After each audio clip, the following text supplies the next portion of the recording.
¿Qué evento histórico merece tener su propia película?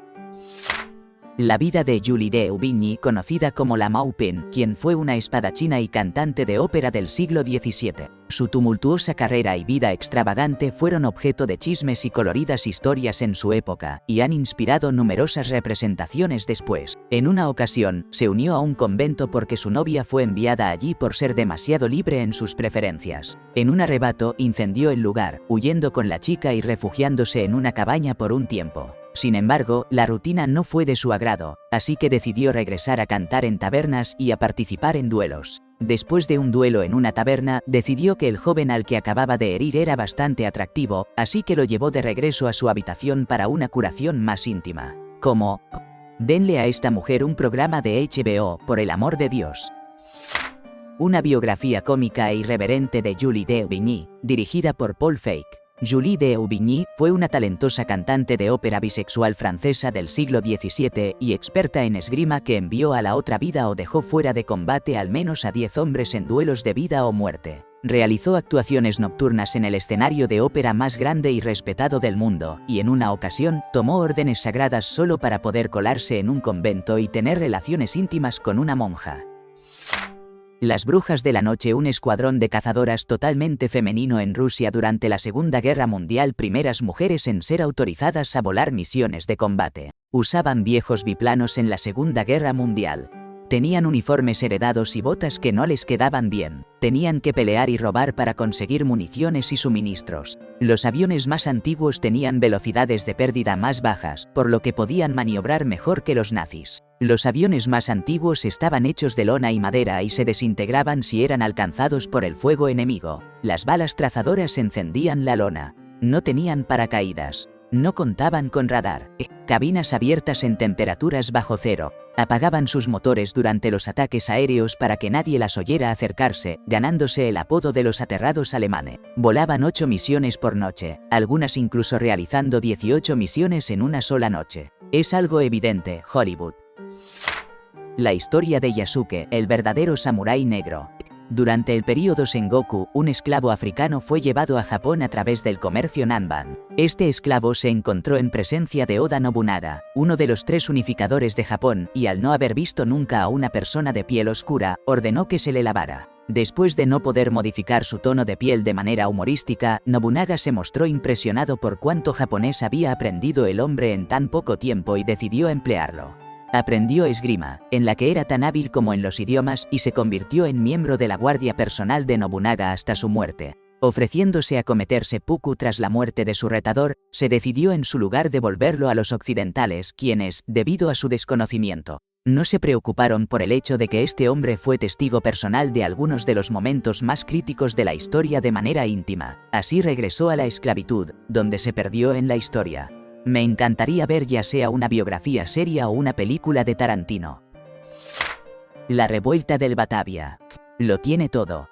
La Compañía Neerlandesa de las Indias Orientales, una revuelta, obviamente piratería, un naufragio, daño irreparable, trágicos sucesos, canibalismo, y un rescate contra todo pronóstico por parte de los oficiales del barco que remaron una maldita balsa salvavidas desde el suroeste de Australia hasta Yakarta. Incluso tiene un final de justicia impactante. La vida de Alcibíades. Era hijo de un prominente político ateniense y es conocido en la historia como un diplomático carismático y atractivo. Comenzamos su historia cuando abogó para que Atenas se aliara con otras ciudades-estado contra Esparta. Esta alianza se desmoronó en 2 años, pero él logró escapar de ser desterrado. Recuperó el apoyo público ganando varias carreras de cuadrigas. Usó este respaldo para ser puesto a cargo de una campaña militar contra Siracusa, pero justo antes de que debieran zarpar, él supuestamente se pasó de copas y les hizo daño irreparable a las estatuas de Hermes. Por este sacrilegio fue condenado a muerte y rápidamente huyó a Esparta, donde se convirtió en asesor militar de sus antiguos enemigos, como solía suceder en la Grecia antigua. Como asesor militar, logró obtener la alianza de Persia para Esparta, y envió tropas a Siracusa así como a Ática, lo que perjudicó gravemente a Atenas. Sin embargo, tuvo que abandonar Esparta porque sedujo a la esposa del rey espartano, Vsu. Después de Esparta, Alcibíades ayudó a iniciar un golpe de estado en Atenas. Ahora que Atenas estaba bajo un control democrático, fue instalado como comandante de la armada, donde logró varias victorias contra Esparta.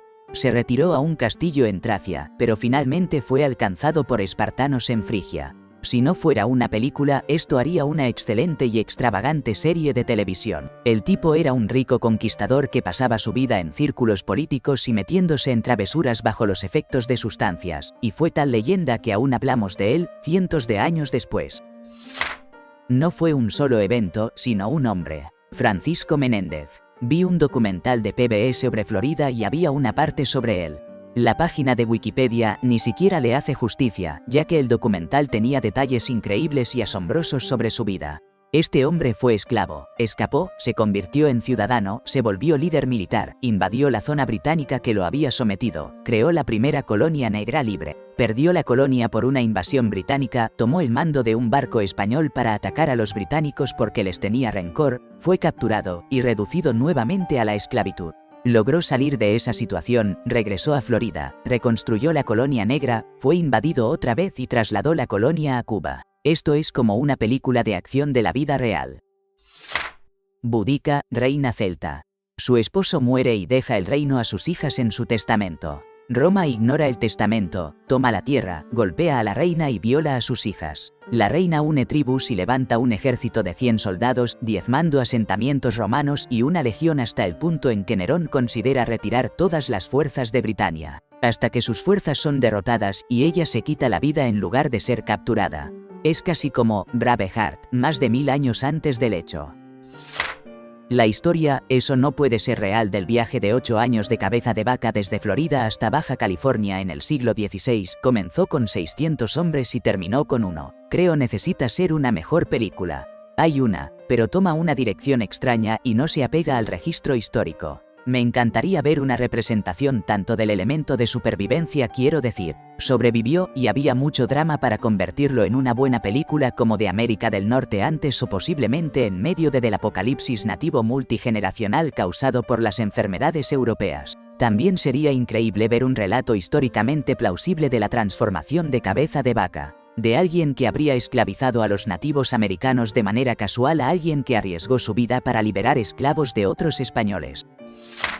Había un soldado estadounidense en la Segunda Guerra Mundial que luchó contra los nazis, apoyó a la resistencia francesa, fue capturado 2 veces por los alemanes, escapó y convenció a un batallón de tanques del Ejército Rojo local dirigido por una mujer para que lo dejara luchar. Es la única persona conocida que ha luchado tanto para los Estados Unidos como para la Unión Soviética. Su lista de medallas es bastante única.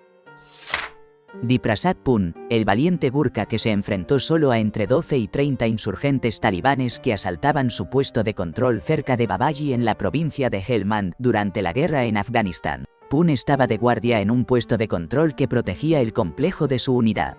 Los combatientes talibanes, colocando artefactos explosivos cerca de la puerta del complejo bajo la oscuridad, rodearon y atacaron su puesto de control con armas automáticas y proyectiles. El sargento Pun, solo y creyendo que iba a enfrentar su final, decidió neutralizar a tantos enemigos como fuera posible. Durante el enfrentamiento, se dice que gastó toda su munición, más de 400 cartuchos, utilizó 17 granadas de mano y una mina antes de golpear al último atacante con el trípode de su ametralladora. 2 talibanes aún intentaban asediar su puesto cuando detonó la mina. Fue condecorado con la Cruz de la Gallardía Conspicua.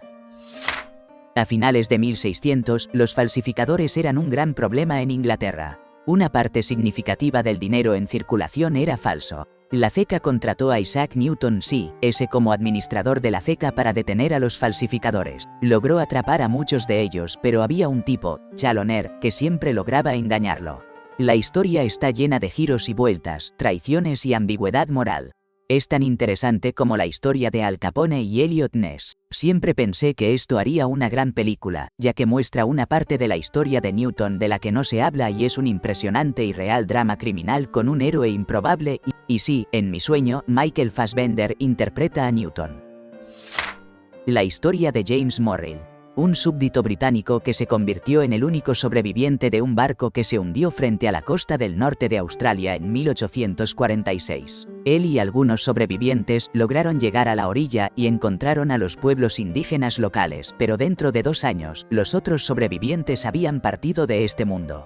El lugar donde quedó varado estaba a más de 1000 kilómetros de las colonias más cercanas en ese momento. Decidió permanecer y sobrevivió 16 años aislado de la sociedad occidental, integrándose con los indígenas locales, cazando e incluso participando en batallas para defenderlos. En 1860 se fundó un asentamiento europeo, Port Denison, más tarde Bowen, a 200 kilómetros de las tierras de la tribu de Morrill. Para 1863, el desarrollo pastoral alcanzó a Morrill y su tribu, que se encontró con una estación de ovejas durante una expedición de caza. Morrill dejó su tribu después de discutir su regreso a su gente. La historia casi termina aquí cuando estuvo a punto de perder la vida a manos de los trabajadores europeos de la estación, ya que fue avistado emergiendo desnudo de la maleza cerca de un edificio anexo de la estación. Después de regresar a la sociedad, escribió un libro, consiguió un empleo en el gobierno en Bowen, se casó, tuvo un hijo. Asistió en muchas misiones exploratorias europeas en el norte de Australia y se convirtió en un defensor temprano de los derechos indígenas en Australia. Lamentablemente, falleció en 1865 debido a complicaciones de una herida que había recibido en las tierras silvestres de North Queensland. La batalla por el castillo Iter. En los últimos días del teatro europeo de la Segunda Guerra Mundial, un castillo medieval que albergaba a VIPs franceses, incluido el ex primer ministro capturado, marcados para morir por las SS, fue defendido por una fuerza improvisada compuesta por prisioneros franceses, soldados estadounidenses y el ejército alemán, todos luchando contra las SS. Fue un asedio monumental al castillo donde el ejército nazi y el ejército estadounidense lucharon codo a codo contra las SS. Fue lo más raro y asombroso, y merece un tratamiento adecuado de Hollywood. El terremoto de San Francisco de 1906, filmado como un thriller de desastre crudo con largas tomas de seguimiento. Según recuerdo de diferentes diarios de testigos y documentos, muchas de las cárceles fueron destruidas en ese momento, y como la policía estaba ocupada, el alcalde ordenó que todos los saqueadores fueran disparados a la vista. Además de las muertes por compasión de los heridos, horrendos incendios y comunas en el parque Golden Gate, parecía una zona de guerra absoluta. La historia de Edward Grogan. 1. Expulsado de la escuela y de la Universidad de Cambridge. 2. Se enamora de Gertrude Watt. 3. Su madrastra desaprueba la relación. 4. Acepta caminar la longitud completa de África de Ciudad del Cabo a El Cairo para demostrar su valía. 5. Lo logra. Es bastante épico, lo persiguen caníbales, lo acechan leones y es atormentado por parásitos. La verdad es que parece ser un explorador muy interesante, aunque poco conocido. Resumen. Un tipo camina por primera vez de punta a punta de África por una mujer. La batalla de Aten sería una gran película, no la de Atenas, Grecia, sino la de Atenas, Tennessee. Una policía corrupta y racista estaba acosando al pueblo de Atenas. Cuando llegó el momento de las elecciones, no dejaban votar a los negros, llenaban y robaban las urnas, simplemente usaban tácticas desleales para falsear los resultados de manera flagrante. Después de enviar un telegrama al gobernador y no recibir respuesta, un grupo de ex soldados de la Segunda Guerra Mundial terminó asediando la cárcel donde el sheriff intentaba contar sus propios votos y declararse a sí mismo como ganador. Después de un largo intercambio de ruidos fuertes que incluyó algo de dinamita, la oficina del sheriff se rindió y se recuperaron las urnas con pruebas de un fraude significativo. Se instaló un nuevo gobierno y los ex soldados regresaron a sus vidas. La batalla de Montecassino y toda la participación detrás de escena de la mafia.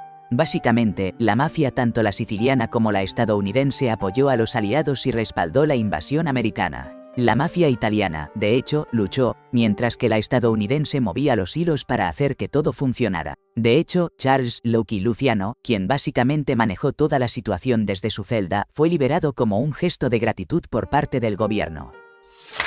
La ciudad más dura del salvaje oeste, Palisade, Nevada. Casi todo lo que la gente cree sobre el salvaje oeste es un mito. En particular, la noción de que era un lugar peligroso con confrontaciones a balazos casi incesantes fue una creación puramente de las novelas de a centavo de la época. En realidad, las ciudades del salvaje oeste tendían a ser lugares generalmente pacíficos y monótonos. Las grandes ciudades del este tenían tasas de violencia mucho más altas. La mayoría de los pueblos prohibían el porte de armas en la ciudad. Pero a finales de la década de 1870, el pueblo de Palisade decidió que quería darle un poco de emoción a los dandy del este que pasaban por el ferrocarril. Así que empezaron a organizar enfrentamientos cuando los trenes se detenían en la ciudad. Esto comenzó con un solo duelo de pistolas al estilo del oeste que, por cierto, Fue una creación totalmente ficticia de las novelas de a centavo y nunca sucedió realmente, pero eventualmente se convirtió en un verdadero Disneyland del salvaje oeste, con robos a bancos montados, situaciones con indígenas defendidos por la caballería de Estados Unidos, todos los clichés del oeste. Y todos en la zona estaban involucrados: los habitantes del pueblo, el ejército, los indígenas, los ferrocarriles. Esto probablemente ayudó a consolidar la idea en la imaginación popular de que los clichés del salvaje oeste eran reales, hasta 30 años después, cuando la incipiente industria cinematográfica los hizo perdurar para siempre. La expedición de Cabeza de Vaca. Tras una expedición desafortunada para localizar la fuente de la juventud, un grupo de conquistadores y un esclavo africano naufragan en la costa de Texas y pasan los siguientes 10 años viviendo con los nativos. Se trasladan de tribu en tribu como sanadores y curiosidades mientras vagan por el suroeste intentando alcanzar las tierras españolas en México. Es algo así como la Odisea, pero con conquistadores y nativos americanos. Norton I, emperador de los Estados Unidos. En 1859, un empresario fracasado, frustrado con las fallas del sistema legal estadounidense, se proclamó emperador de los Estados Unidos. Más tarde, añadió el título de protector de México. Era algo así como una celebridad local en el San Francisco del siglo XIX por su comportamiento excéntrico. En ese momento, la violencia y las tensiones sociales estaban en aumento debido a los decrecientes retornos de la fiebre del oro y a la masiva llegada de inmigrantes chinos. El emperador Norton tomó la iniciativa de mantener la paz entre los residentes de San Francisco y la población china entrante. También promovió la construcción del puente de la bahía, que se encuentra en pie hoy en día, recientemente renovado. A menudo, lo acompañaban dos perros de la ciudad, Bummer y Lazarus. Se dice que hubo una procesión fúnebre por las calles de la ciudad tras la muerte de Lazarus. Dado el clima político de Estados Unidos, creo que hacer una biografía cómica de este personaje excéntrico pero noble y de buen corazón con Bill Murray como protagonista, tal vez podría ser justo lo que necesitamos. No quiero expresar mi sesgo como exmiembro de la Guardia Costera, pero Roarin Mike Healy de la Guardia Costera de los Estados Unidos, nacido de un inmigrante irlandés y una esclava afroamericana, fue el primer hombre negro en comandar un buque estadounidense al servicio del gobierno de los Estados Unidos. Estuvo a cargo del entonces territorio de Alaska sin ley y enfrentó numerosos intentos de destitución debido a sus métodos singulares para mantener el orden. Hasta el día de hoy, hay un barco que lleva su nombre. En 1805, dos hermanos adinerados de Boston estaban en un picnic familiar, disfrutando de los raros lujos de bebidas frías y helados. Bromeaban sobre cómo sus refrescos helados serían la envidia de todos los colonos que sudaban en las Indias Occidentales. Fue un comentario pasajero, pero se quedó grabado en uno de los hermanos. Su nombre era Frederick Tudor, y 30 años después envió casi 12 toneladas de hielo alrededor del mundo para convertirse en el rey del hielo.